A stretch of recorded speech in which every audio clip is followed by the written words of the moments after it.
without further ado, the belle of the ball, the ReefMat 500. This is what I am so excited for.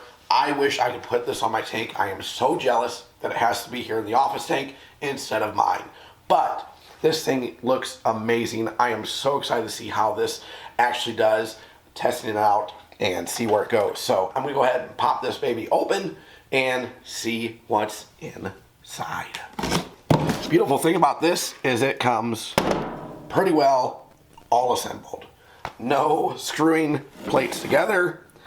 It is looks to me like an all-in-one molded plastic body housing. So you don't have to worry about taking anything apart, doing anything of that sort.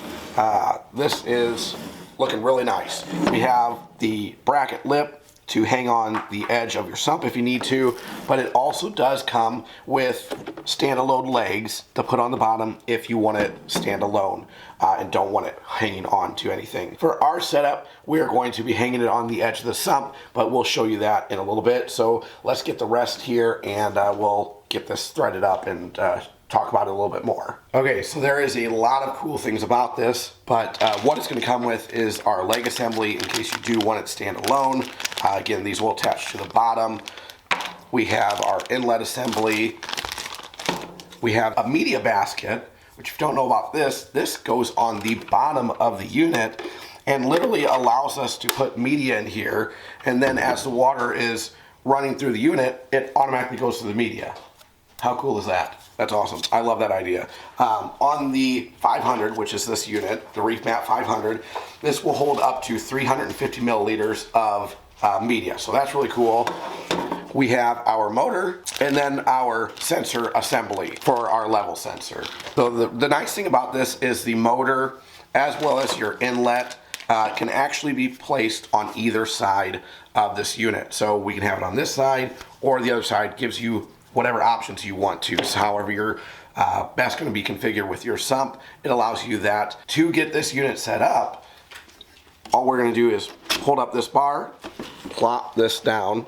This will allow us to pull this spindle out. Then we're going to go inside to the outlet bar here and we're going to spin it around.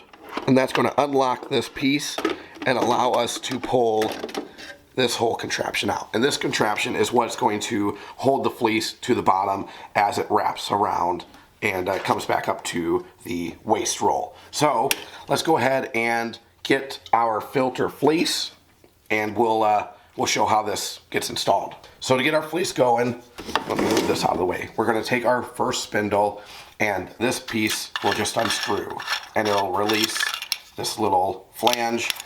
And that will allow us to put on our fleece, and then we'll put this back on and simply just screw it back in so it's tight. Then we're going to place it in the cradle over here where this little lid contraption is, and this will eventually pull up. But to set it up, we're going to set it in this area and we're going to pull our fleece over and we want to wrap it into our waist section. So we'll put it through. You can't really see maybe, but if you can see here, there's a little bar slit that goes all the way through. So we're just going to feed it through this and then wrap it so it holds tight. All right, so what we're gonna do is now we're gonna take this other contraption and we're gonna lower it into this fleece. I would recommend holding this part of it just to ensure that it doesn't pull from this roller and only pulls from the new roll. So we'll lower it in. And then once we get to the bottom, just like how we took it out, we're gonna rotate that piece and that's gonna make it so it locks in place. And bam, it's done. How simple. Now we just raise this up. It'll put the fleece where it needs to go, lock it in place. We can tighten this back and bam, that's really amazing. I really love that. So let's get this motor attached, the filter basket attached, and we'll get this onto the sump. Okay, so to get the motor on, we're going to put it on this side or the other, whichever you want.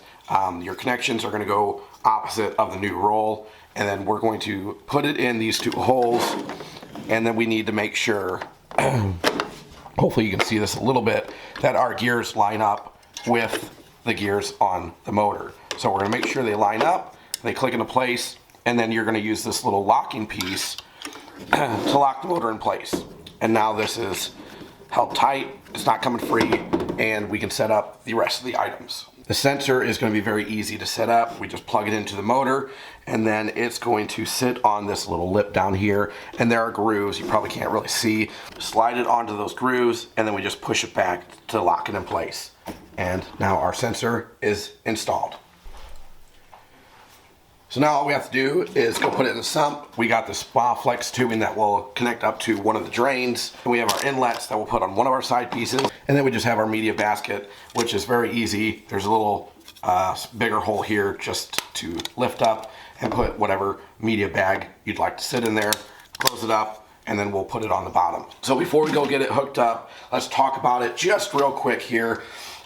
This is a smart drive motor, has a dual level sensor. We talked about the media basket, the optional legs.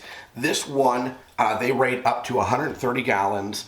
The 1200 unit can be rated up to 315 gallons. The ReefMat 500 can handle up to 1,580 gallons per hour draining through it, where the 1200 can handle 2380 gallons per hour. The width on this fleece here is 4 inches or 4.4 inches, where the ReefMat 1200 is going to be around 6.7. We already said the media basket on this guy is 350 milliliters. The larger unit can hold up to 700. So really beautiful unit. This fleece on the 500 is 92 feet long, 50 microns, where the 1200 has 115 feet and is also 50 micron. The other nice thing about this is this can also be controlled with your Reef Beat app. So what it can do, it can alert you to the end of the roll. It can give you a performance log on how you're doing, how it's doing for your system. You can actually even customize the dispensing. So when it needs to dispense, how much is it going to dispense? You can make it as efficient as possible. Not always is out of the box going to work absolutely pristine. So you can customize that. Really amazing of what you can do with this, and the fact that you get a performance log with it, I mean, it's just a cool bells and whistles thing. So without further ado, let's hook up our power supply and get this bad boy on the tank. Okay guys, so here's the bottom of the stand, semi with the equipment installed. Unfortunately, we couldn't get the reef mat up on this day simply because we needed to cut the pipe here and we just didn't have the tools necessary for it, and it was already super late in the day and we just didn't have time to get it done. So we'll have to showcase that another time. However, I am super impressed with this. I can't wait to have one on my system. I think as far as changing out fleece, this seems like it should be absolutely the best out there. I'm super stoked for it. Changing the fleece, it's one of the things, if anything were to complain about fleece rollers, that would be it. So I'm really hoping, have high hopes for this just being phenomenally easy. So thank you so much, guys. Haven't already, make sure to like and subscribe, share the content, hit that bell for notifications so you see the most update on this system, as well as the other videos we're putting out. And we'll see you in a few short weeks. Peace, guys.